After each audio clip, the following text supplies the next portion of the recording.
तो बच्चों, स्वागत है आपका हमारे इस यूट्यूब चैनल पे। आज हम बात करेंगे बिहार बोर्ड के कक्षा 10 के हिंदी के काव्यखंड में पाठ 3, जिसका कि नाम है अति सुधो स्नेह को मार्ग है।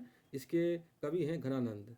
तो ये रीति युग के रीति मुक्त काव्यधारा के कवि माने जाते हैं। इनका जन्म 1689 ईस्वी में हुआ था और इनकी मृत्यु जो हुई थी 1739 में नादिर शाह के सैनिकों के द्वारा ये मारे गए थे। ये मोहम्मद शाह रंगीला के यहाँ मीर मुंशी का काम करते थे। तो इनके बारे में कहा जाता था कि इनकी प्रेमिका का नाम सुजान है। और ये जो थे इनकी प्रमुख ग्रंथ का नाम है, इनकी किताबों का नाम है सुजान सागर, विरह लीला, रस केली, बल्ली। तो पाठ चर्चा करें। इसमें 2 पद दिया गया है। पहला अति सुधो स्नेह को मार्ग है और दूसरा है मोह असुवानि ही ले वर्षो। पहले पद पे चर्चा करें। अति सुधो स्नेह को मार्ग है, जहाँ नेक सयानप वांक नहीं, तहाँ सांच चले तजी आप न पो, जो झुके कपटी ये निशांक नहीं। यानी कि घनानंद का कहना है इस पंक्तियों के माध्यम से कि प्रेम का मार्ग अत्यंत सीधा, सरल और निश्चल होता है। इसमें कपट एवं चतुराई का स्थान नहीं होता है। प्रेम मार्ग अमृत के समान अति पवित्र है और इस पे चलने वाले प्रेमी के हृदय में झिझक, कपट और शंका लेस मात्र भी नहीं रहती है। ठीक। अगली पंक्ति। घन आनंद प्यारे सुजान सुनो, यहाँ एक ते दूसरों आंक नहीं, तुम कौन धो पाठी पढ़े हो, कहो मन लेहूं पे देहूं छटांक नहीं। यानी कि घनानंद अपनी प्रेम का सुजान को कहता है कि मेरे प्रेम में तुम्हारे सिवा कोई दूसरा चिन्ह नहीं, यानी कि मेरे हृदय में सिर्फ तुम्हारा ही चित्र अंकित है। ठीक।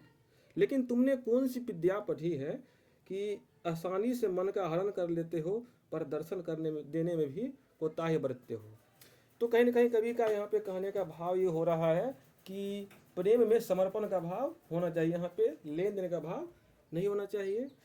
और ये भी स्पष्ट हो रहा है कि सुजान को यहाँ पे समर्पित कर रहे हैं। तो सुजान कहा जाता है कि इनकी प्रेमिका का नाम था। तो ये क्वेश्चन भी आ सकता है आपका कि घनानंद की प्रेमिका का नाम क्या था। ठीक।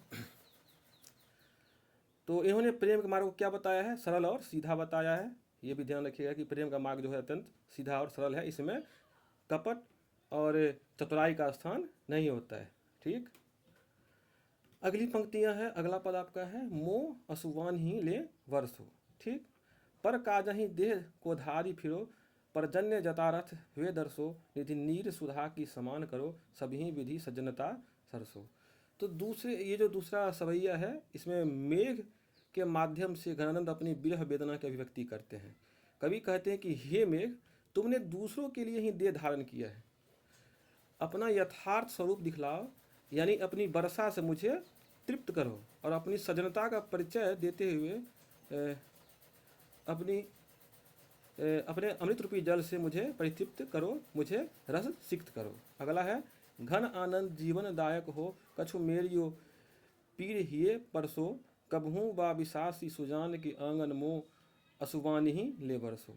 यानी कि ये बादल से आग्रह कर रहे हैं कि मेरे हृदय की वेदना को अपने शीतल स्पर्श से दूर करो, कभी तो उस विश्वासी के आंगन में मेरे आंसुओं को बरसाओ कि उन्हें मेरी याद आए और वो मेरी सुध ले सके। यानी कि कवि जो है बादल के माध्यम से अपने आंसुओं को सुजान के आंगन में पहुंचाना चाहते हैं। ठीक। तो वीडियो पसंद लाइक कर, चैनल को सब्सक्राइब जरूर कर दें। धन्यवाद।